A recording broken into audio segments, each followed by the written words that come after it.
Assalamualaikum warahmatullahi wabarakatuh. Waalaikumsalam warahmatullahi wabarakatuh. Alhamdulillahi wa kafa, wassalatu wassalamu ala nabiyil mustafa wa ala alihi wa sahbihi ahli safa wal wafa, amma ba'du. Bapak Ibu jamaah salat subuh musala al-ittihad ingkang kula hormati lan ingkang dirahmati lan dimulyakaken Allah Subhanahu wa taala. Monggo sareng syukur mateng Allah Subhanahu wa taala atas segala nikmat dan karunia-Nya, terlebih nikmat iman, nikmat Islam, nikmat kesehatan jasmani dan rohani, sehingga pagi hari ini kita dapat melangkahkan kaki menuju tempat ibadah untuk menjalankan salat subuh berjamaah dan duduk bersama di majelis ilmu yang insyaallah penuh dengan berkah. Amin. Salawat dan salam kepada Nabi Muhammad sallallahu alaihi wasallam yang kita berusaha mengikuti jejak langkah dan teladannya, dan yang kita harapkan syafaatnya di akhirat nanti. Allahumma amin. Bapak Ibu yang kula hormati, pada pagi hari ini kita akan melanjutkan pengajian kita di bab sabar, kitab Nuzhatul Muttaqin Syarah Riyadhis Shalihin. Di sini ada satu hadis dari seorang sahabat, Abu Sa'id Al-Khudri dan Abu Hurairah. Wa an Abi Sa'id wa Abi Hurairah radhiyallahu anhuma. Nggih menika dari seorang sahabat, dua orang sahabat, dan Abu Sa'id Al-Khudri dan Abu Hurairah. Allah ridha kepada beliau berdua.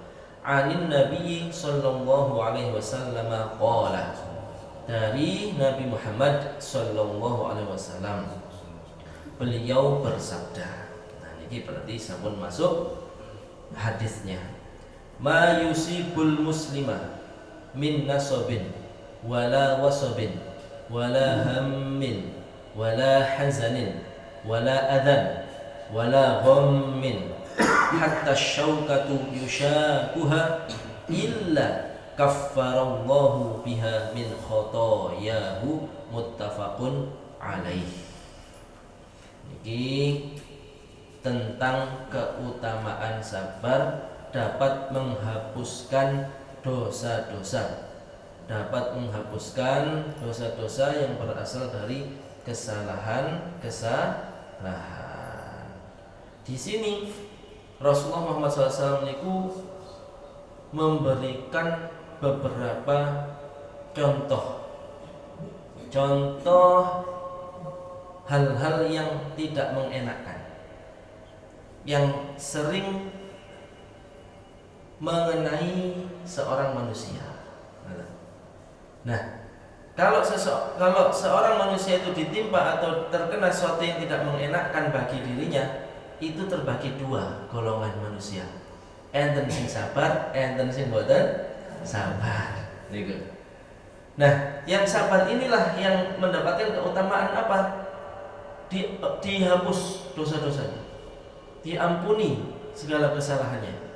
Nah, napa mawon yang sekiranya tidak mengenakan itu, yang mungkin kita tidak merasa bahwa hal itu bisa menjadi perantara atau sebab kita mendapatkan pahala yang sangat besar, yaitu pahala sabar, dan dihapuskannya dosa-dosa kita. Jadi kita teliti satu persatu yang disabdakan Nabi kita Muhammad sallallahu alaihi wasallam. Ma yusibul muslimah, apa-apa saja yang yusibu niku musibah, menimpa atau mengenai al muslimah, bagi seorang muslim.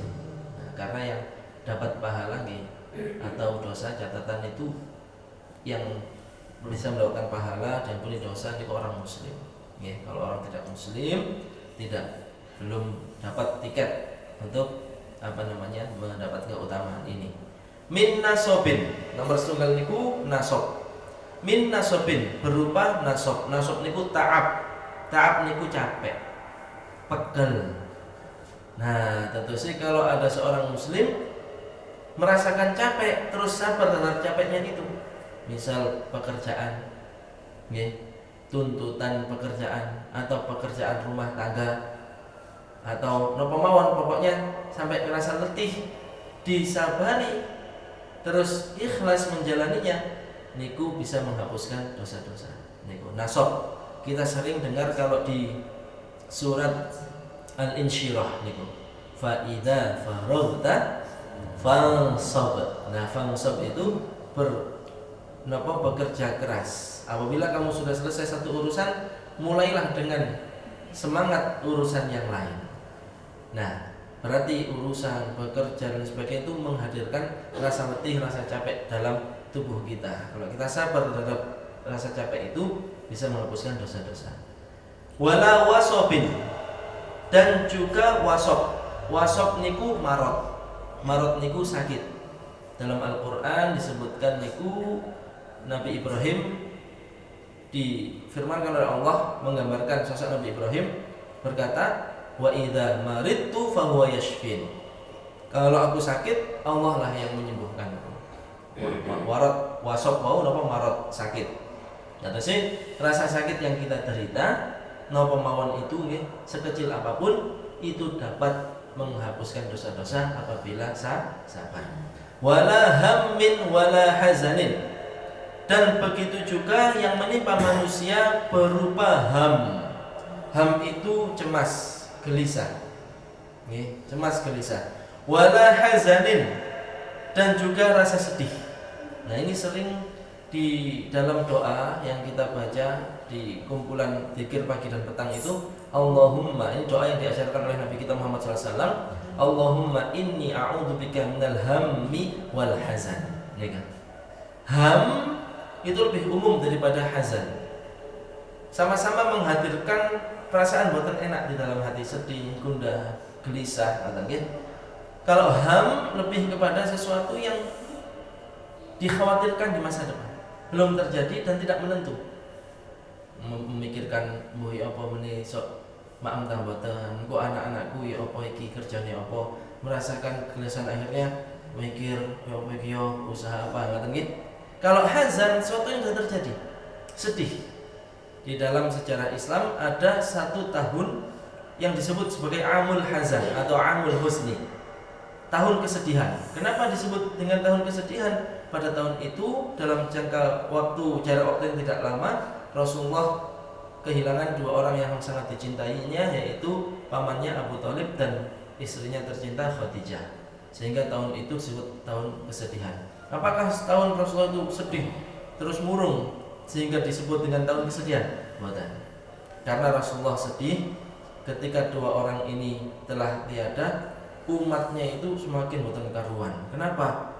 Merasa Nabi Muhammad sudah dekingan ini yang backup niku dari sisi diplomat dan orang tokoh masyarakat Abu Thalib sudah tiada, sehingga rakyat biasa niku berani mengganggu Rasulullah. Betul, sebelumnya nggak ada yang berani. Bahkan pembesar-pembesar yang tidak nemen seperti Abu Jahal, Abu Lahab itu kan nemen, itu kan ganggu.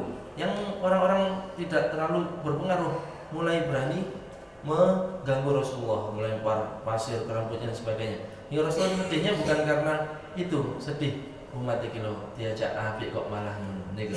Sehingga kesedihannya bertambah terhadap yang terjadi. Jadi kalau kita ada yang terjadi buat kita sedih, dan dengan kesedihan itu kita tetap sabar, nggih, tidak muring, tidak napa niku apa nggih bahasa niku gusar, mangkel, update status yang enggak. Nah, ini nanti kalau kita bisa sabar, itu dapat keutamaan diampuni dosa-dosa. Di antara tanda sabar nggih, mboten ngomong sabar. Nah, contoh misal orang update status, aku kemarin ditipu temanku, padahal aku kira dia itu baik, ternyata kayak gitu. Nggak apa-apalah, aku sabar. Lu sabar kok ngomong. Kalau sabar ya diam aja sudah, nggak usah saya dikasih tahu nih. Sabar ya sabar gitu diam. Nggak bilang kalau dirinya sabar, betul nggih, jelas nggih. Wala wasofin, wala hamin, wala hazan, wala adzan, wala ghammin, dan juga berupa derita apa saja yang menimpa kita, derita, lebih umum lagi deritanya nggih. Wala ghammin, dan juga suatu gham itu sejenis rasa sedih tapi yang lebih mendalam. Niku disebut gham, nggih. Yang sangat menyedihkan. Nah, di sini diberitahu oleh Rasulullah contoh. Hatta asyaukatu yushakuha. Sampai syaukah niku duri. Yushakuha menimpanya, mental ketelusuk atau biasanya maem iwak terus memiliki mboten kerasa cilik aduh minum jadi nggak enak ngoten nggih, atau kena kaki, kena duri nggih, eri bahasa mriki niku. Itu kata Rasulullah SAW, kalau orang tertimpa itu kan derita ya, nggak enak. Yang kecil itu saja, illa kaffarallahu biha min khotoyahu, melainkan Allah Subhanahu wa taala kaffarah yukaffiru, menghapuskan biha dengannya, dengan hal yang disebut tadi, min khotoyahu, napa dosa-dosanya dan kesalahan-kesalahannya. Ibu bapak yang kula hormati, mriki saged ngambil contoh dari para nabi. Tapi di sini kita ambil satu contoh, Nabi Ayub. Nabi Ayub alaihissalam. Ini meskipun semua santen kisahnya, tapi ini damel iling-ilingan. Wa ayyuba idnada rabbahu qala inni massani yadhurru wa anta arhamur rahimin. Dan ingatlah kisah Nabi Ayub ketika berkata kepada Allah ketika ditimpa sesuatu yang tidak mengenakkan baginya. Beliau berkata, ya Allah, kalau niki tertimpa sesuatu yang memberatkan saya, dan Kaulah zat yang maha penyayang. Nah niki Nabi Ayub alaihissalam niku ditimpa suatu penyakit. Salah satu tafsirannya niku nggih, meskipun tidak disebut dalam Al-Qur'an, tidak disebut, tapi ada tafsirannya penyakit yang belum pernah ditimpa siapapun dan tidak menimpa setelahnya siapapun. Dan Nabi Ayub mawon niku penyakit kulit dan sebagainya, tapi ini tafsiran. Anggaplah pokoknya penyakit, yang penyakitnya ini menahun. Perlu kita ketahui sejarah Nabi Ayub diberi penyakit ini karena iblis niku nggih napa mengira bahwa Nabi Ayub ahli ibadah itu karena nun sewu Nabi Ayub niku kaya raya. Anaknya sehat-sehat banyak. Ada 12 insyaallah anaknya niku. Terus badannya sehat, ngeten. Jadi Nabi iblis niki berkata kepada Allah, hambamu Ayub ini engkau beri kenikmatan seperti itu, makanya sering beribadah. Akhirnya diberitahu oleh Allah, oh enggak, bukan seperti itu. Hambaku Ayub ini beribadah ya karena beribadah karena cinta kepadaku, bukan karena apa-apa yang dia milikinya. Lihat nanti kita diuji pertama hewan ternaknya dan koyon niku mati seketika. Hewan-hewan ternaknya wis pokoknya koyon hilang, tetap ibadah. Terus dikatakan anaknya nun sewu, dalam satu ketika anaknya itu meninggal semua. Terus tetap ibadah. Iblis berkata, paling karena satu masih sehat, diuji sama Allah dengan sakit, tetap ibadah sergap. Nah akhirnya sampai istrinya itu matur, Mas, sampean ini kan nabi, donga pisan langsung dikabulno. Mosok nggih mboten purun sehat. Apa jawab Nabi kita Ayub alaihissalam? Aku izin dik loro cek tas 7 tahun, sedangkan 70 tahun aku dikai sehat. Nah akhirnya di situ tidak memanfaatkan kalau bahasa orang sekarang anak-anak privilege gitu. Kalau seorang nabi sekarang mengajukan proposal, ya Allah kalau niki lho nabi mosok sakit ngeten, ya Allah izin kali umat kula mboten. Nabi Ayub menjalaninya dengan tetap dirawat istrinya, tetap diobati, tapi tetap sabar, tidak langsung ya napa sih ya Allah kalau niki lho pun salat pun ibadah pun zikir kok diparingi sakit kados ngeten mboten. Tetap ikhlas, sabar, tetap usaha. Nah, ketika napa penyakitnya itu sudah mengganggu ibadahnya, baru beliau ya Allah sing ayat wae niku inni massaniyad durru wa anta arhamur rahimin. Lah zikirnya kisah diwaos. Kalau kita sakit nggih, di samping berobat dan berdoa, zikirnya Nabi Ayub ini bisa dibaca. Napa? Rabbi inni massaniyad durru wa anta arhamur rahimin. Coba jangan lihat, tidak ada permintaan yang jelas untuk segera disembuhkan. Hanya matur ngeten, Rabbi Tuhanku, ini sesungguhnya aku massaniyad durru, tertimpa sesuatu yang tidak mengenakkan. Wa anta arhamur rahimin, sedangkan engkau adalah zat yang maha penyayang. Tidak ada kata-kata ya Allah tolong taruh, ya Allah niki lo kula sakit tolong disembuhkan ya Allah. Bukan berarti ini kumaha angsal ngoten lho. Tapi niki Nabi Ayub mengajarkan kita unggah-ungguh sama Allah SWT dan mengajarkan kita kesabaran apabila ditimpa penyakit atau apapun itu yang tidak mengenakkan bagi kita. Salah satu diantaranya disebut oleh Rasulullah tadi, bahkan satu duri kecil saja mengenai tubuh kita itu dapat menghapuskan dosa-dosa kita. Tadi Bapak Ibu kalau baleni poin-poin wau napa mawon. Pertama, rasa capek. Ini rasa capek. Kemudian rasa sakit, wasok niku sakit. Terus kemudian gundah, cemas sesuatu yang belum terjadi, dan hazan, kesedihan terhadap sesuatu yang terjadi. Wala adzan, derita napa mawon yang menimpa kita mboten eco. Dalam pekerjaan, dalam rencana A kok tiba ini B dan sebagainya, terus kita sabar. Oh iki kersane pangeran ya Allah, sabar. Nggih, kemudian wala hammin, kesedihan yang sangat mendalam. Terus kemudian contoh napa? Eri, duri, melainkan apabila tidaklah sesuatu itu menimpa seorang muslim melainkan Allah menghapuskan darinya kesalahan-kesalahan dan dosa-dosanya. Niki keutamaan sabar nggih mawon ingkang saged dipelajari injing menika. Pertemuan saderenge terus enten napa baikne enten tanya jawab. Mboten enten kata ngantuk sekali.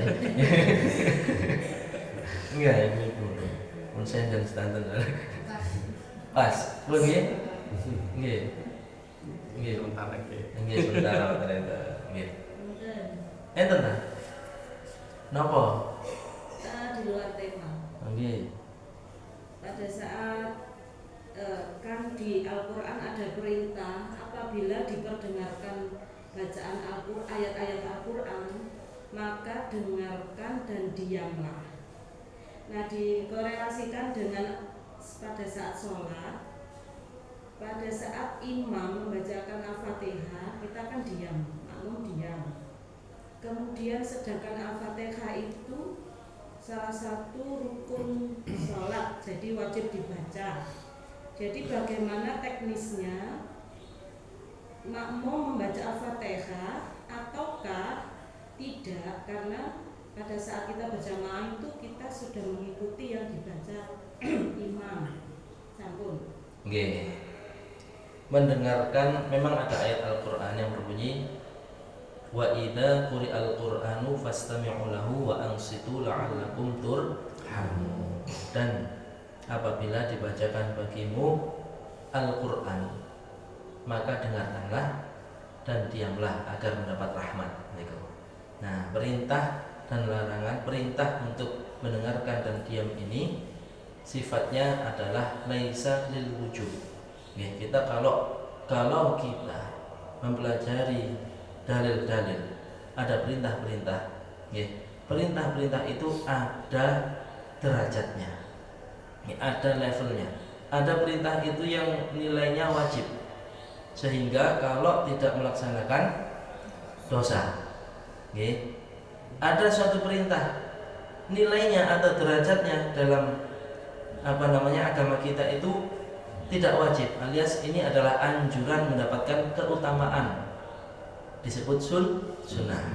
Ada perintah yang nggak wajib, nggak sunnah, tapi mubah. Contoh, makanlah dan minumlah, nah, itu kan perintah. Tapi kalau kita nggak makan, nggak minum, kalau kuat, benar apa? Kan? Itu mubah hukumnya. Dalam hal ini, kalau membaca Al-Fatihah dalam sholat itu ada beberapa pendapat bagi makmum. Ada yang berpendapat faqira'atul imami lahu qira'ah, bacaan imam adalah bacaan juga bagi makmum. Cukup diam mboten maca blas ada. Tapi ada yang tetap wajib bagi makmum. Maka teknisnya bacanya kapan? Ketika makmum membaca surat pendek. Apakah lo kan disuruh diam dibacakan Al-Qur'an ya? perintah mendengarkan Al-Quran itu sunnah, sedangkan membaca Al-Fatihah itu wajib, maka didahulukan baca Al-Fatihah, bukan melanggar ayat itu. Nggih, kalau melanggar ayat ini sulit sekali. Karena apa? Misal ada orang baca Al-Quran tadarusan di musola, kita sibuk, kita ada telepon dan sebagainya. Ya apa? Wangel hidup kita nanti seperti itu. Misal di sini ada tadarus ibu-ibu pagi, baca 1 juz, 2 juz, 3 juz. Yang di rumah ngrungokno meneng enggak boleh ngapa-ngapain. Ada telepon di reject. Angkatan sik jek ngrungokno wong ngaji, dosa kok boten seperti itu. Agama Islam adalah agama yang perlu difahami secara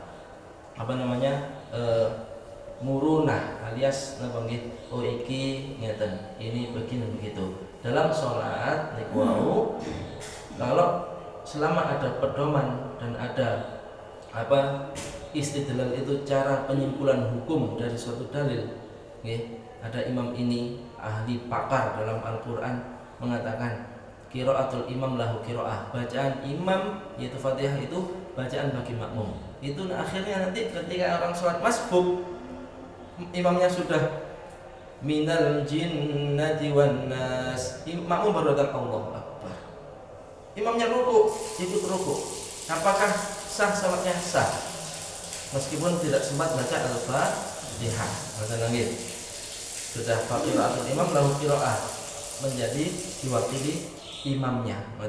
Tapi kalau di madhab yang lain, kalau badan menyebut Hanafi, Maliki, badan poinnya saja. Di madhab yang satunya tetap harus Fatihah, jadi tetap nggak rukuk dulu, Fatihah semampunya cepat, maksimal sebelum imam bangkit dari sujud, itu nggak ketinggalan rakaat tersebut. Sujud maksimal 3 rukun.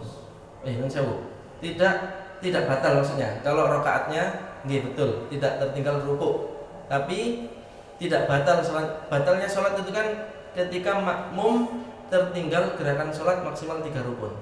Niku dianggap tertinggal batal, artinya batal sholatnya karena napa niku tertinggal 3 rukun. 3 rukun berarti kan misal rukuk 1 nggih, i'tidal 2, sujud 3. Kalau orang itu masih baca Al-Fatihah, imamnya sampai berdiri dari sujud, batal. Harus balik takbiratul ihram. Tapi rakaat betul tadi ibu-ibu, rakaat dihitung dapat rakaat itu atau tidak, dapat rukuknya atau tidak, ngoten. Terus niki kalau diilmoni kita tenang. Terus banyak yang ketika mau sholat masbuk itu melayu, ingin dapat rakaat itu, padahal Rasulullah melarang. Sholat itu harus didatangi dengan penuh ketenangan, wibawa, menunjukkan kita punya wibawa, tenang, saang saleh, ketinggalan rakaat tidak apa-apa, tinggal nambah, jangan malah ganggu orang sholat.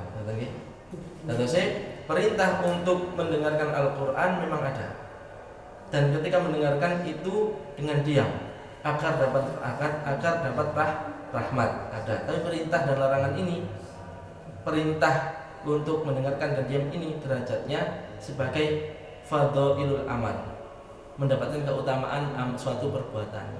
Sehingga kalau ada orang ngaji diki omong-omongan, ada orang khutbah Jumat baca ayat Al-Quran malah ditinggal tidur misalnya, itu tidak sampai dosa.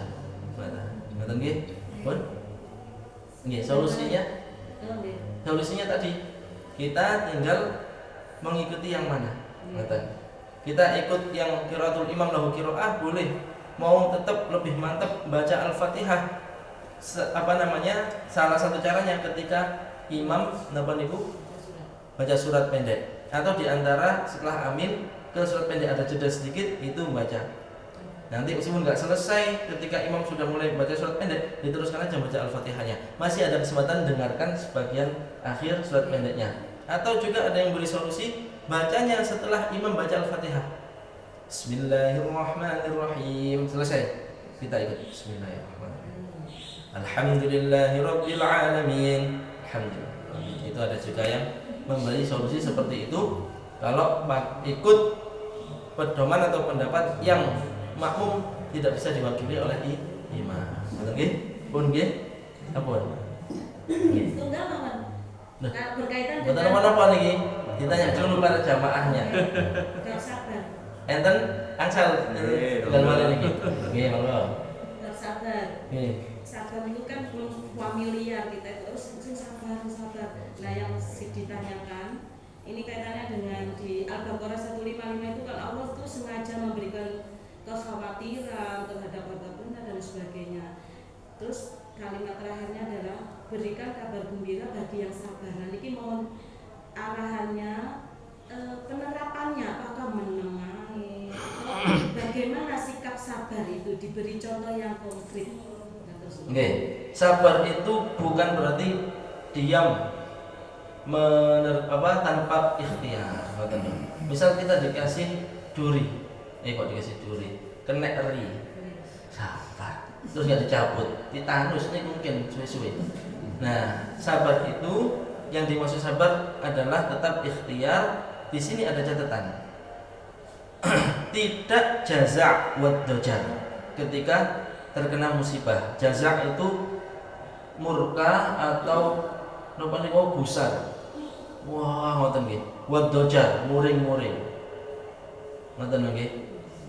Kalau orang terkena musibah lalu tidak sabar alias gusar, muring-muring, sampai jambak-jambak rambut atau apa, mureh-mureh apa ae, itu malah terdapat dua musibah. Pertama musibah fil jismi, terkena nggih boten langsung menghilangkan sesuatu yang menimpanya tadi. Wa musibatun fi fuqdanil ajri, dan terdapat musibah kehilangan pahala. Niki lho, emang nggih. Wa rubbama yalhaqul mutadajjir al-wizr, dan bisa jadi malah orang yang murka dan apa wau gusar, muring itu bisa wizard itu mendapatkan dosa. Penerapannya adalah sabar niku tetap ikhtiar menghilangkan sesuatu yang tidak mengenakan tadi, tetap ikhlas ridho, bersimpuh meluapkan pada Allah apa yang dirasakannya sambatnya ke Gusti Allah dan boleh cerita dengan niat bukan ngersuloh atau mengeluh, tapi cerita, sharing ya nopo solusi ini. Tapi ada satu lagi catatan, sabar itu indas sodamatil ula, dalam hadis yang lain, pada pukulan yang pertama. Maksudnya pukulan apa ya? Ketika itu terjadi, bukan mari ya wis gak aku sabar. Nah, belum sabar berarti. Ini ada satu kisah seorang wanita nangis di kuburan suaminya. Ngoten. Dielingno kali Rasulullah. Wanita ini belum tahu kalau itu Rasulullah, cuma dengar nama, tapi karena jarang keluar atau bagaimana tidak tahu kalau itu Rasulullah. Dikatakan, mbak sing sabar. Iya, memang gak boleh ngrasakno, gampang ngomong ngono. Nah, kan gitu. Terus orang para sahabat kaget, Rasul kan. Oh, izin, tidak langsung di situ, nunggu Rasulullah pulang sampai rumahnya sowan. Ngapunten wau ngeten kula pun sabar kok sakniki. Dijawab Rasulullah, "Mbak, as-sabru indas sadamatil ula." Dikatakan orang sabar itu pada pukulan pertama. Tertimpa tek. Allah. Nah, niku baru sabar. Kalau muring-muring terus pun berapa jam setelahnya wis gak apa-apa wis saiki aku sabar. Nah, ini kata Rasulullah belum mencapai sabar yang sesungguhnya. Bukan berarti tidak boleh, perlu latihan. Kan kita manusia biasa, wajar. Ya itulah sampai dijanjikan luar biasa janjinya seperti ini, dihapuskan dosa-dosa karena memang tidak semudah itu. Kalau bisa alhamdulillah, kalau belum latihan. Pun ya sami. Baik menawi enten kang nambahaken, ini jawabannya kirang pas, kirang sempurna. Mboten. Oh, mawon kang saged mriki pelajari kirangipun ngapunten. Wabillahi taufiq. Assalamualaikum.